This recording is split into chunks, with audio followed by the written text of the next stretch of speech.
Hi ladies, today we're going to be going over molarity. So just a reminder, if you didn't catch this from the screencast last night, molarity is going to be the number of moles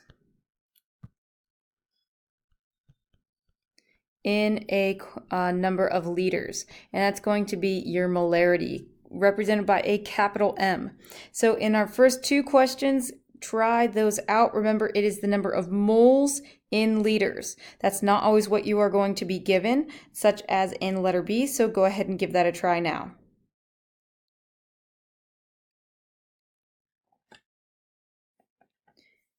Okay, so what we're going to do is, again, start out with what we are given and see if we have the right units for everything.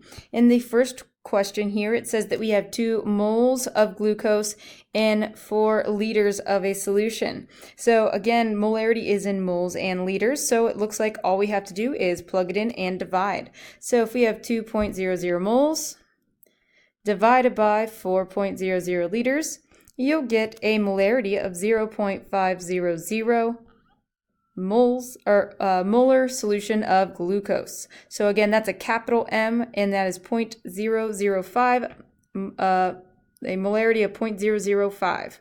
Now the second question is a little bit more in depth. So first off, right off the bat, you're given grams. So we know how to convert from grams to moles. That's using the periodic table and the molar mass. The other thing we're given is milliliters. So we are going to have to make sure that we convert from milliliters to liters before doing any division.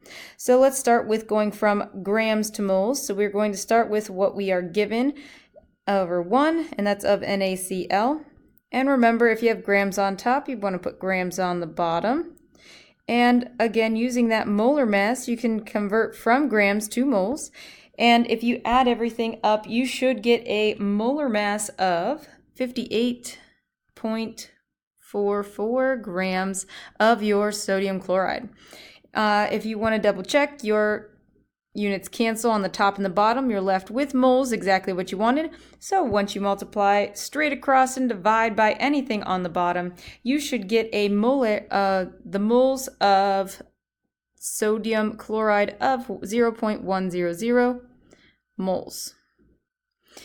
Now remember, we also have to convert from milliliters to liters. So to do that, remember you're going to divide by 1,000. So that would be 40.0 milliliters over 1 divided by your 1,000 milliliters in 1 liter to give you 0.040 liters of your solution. Now to find your molarity, all you have to do is you're going to take your number of moles and divide it by your number of liters, and that's it. So if you were to take 0.100 divided by 0.040 liters, again, moles over liters is molarity, and you'll get an answer of 2.5 molar solution of NaCl. Oh, sorry about that. Don't know what happened there. Again, that is NaCl.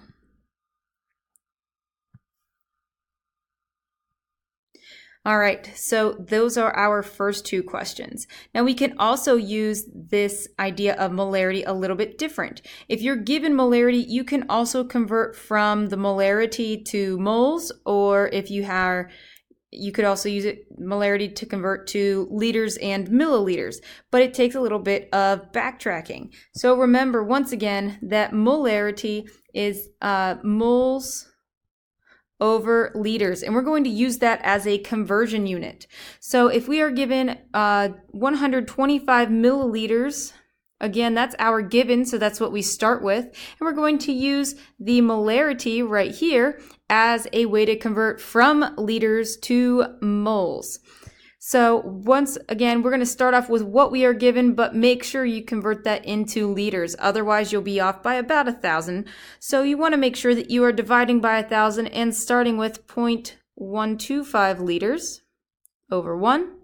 And we're going to use this idea of moles per liter in your molarity that has been given to cancel out liters and allow for moles to remain. So if you want liters to be the thing canceling, you want that to be on the bottom of your division, and moles would have to be on the top. This is just like stoichiometry all over again. I know how excited you are. So you always have 1 next to your liters, and whatever number is given to you up here is going to go next to your moles, so 0.200 moles. When all is said and done, your liters are going to cancel, leaving you with moles. And if you were to multiply straight across, that would give you an answer of 0.025 moles of KCl.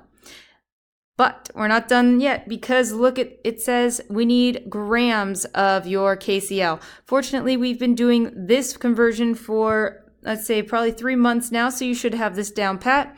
You start with your given of 0.025 moles of KCl over 1 and multiply by that molar mass. So you want to put moles on the bottom and your molar mass on the top. If you look at your periodic table and add those two together, you'll get 75.55 grams of potassium chloride.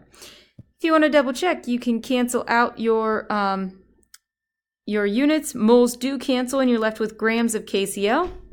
And when you multiply straight across, dividing by anything on the bottom, you get an answer of 1.86 grams of KCl.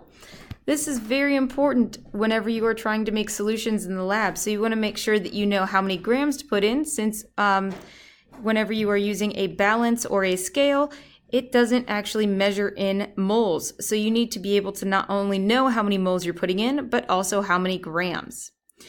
Last but not least, we're going to see how to get out how much water should be added to make a specific solution. Again, we're given some information up here. You're given how many grams of sodium, I think that's carbonate, and your total number of your molarity at the end of your sentence here. So we're trying to figure out how many liters is needed to add to those grams to make that correct solution. But remember, molarity is in moles. So your first step should always be, if you're given grams, to convert to moles. So start with what you're given. You have 12.5 grams of NaCO3 over 1. And remember, you're going to use your periodic table to fill in your grams portion. And if you were to calculate how much each one of these weighs and add them all up, you should get a total of 105.99 grams. Whenever you multiply straight across and divide by the bottom, you should get the number of, there we go. You should get a number of 0.118 moles. Now, you're going to take that information and you're going to use it with that molarity to calculate how many liters were added to that solution to make your molarity of 0.120. So you start again with what you are given as your what you just calculated. So you would start with 0.118 moles over 1. And remember, you want to cancel out your moles. So remember, molarity is simply moles over liters. So you would want to put moles on the bottom in this instance to cancel out the moles on top that you start with, and that means liters must go on the top. The 1 is always going to go with the liters, and the number from the problem is always going to go with the moles, so 0.120 moles. Just to make sure, moles do cancel and you're left with liters, which is what you want your answer in according to the question. So all you're going to have to do is divide by 0.120 to get a grand total of 0.983 liters of your solution. Now, the nice thing is you can do all of these steps all at once, where you start with grams, convert to moles, then convert to liters. I just separated it out to make a little bit more sense in a stepwise fashion. So today you're going to be using that information to complete the following questions. You're going to do question 38 to 42 even on page 387. Again, that's 38 to 40 even on page 387. And homework, as always, is posted on Rediker, so make sure you're checking that as well. Have a good one.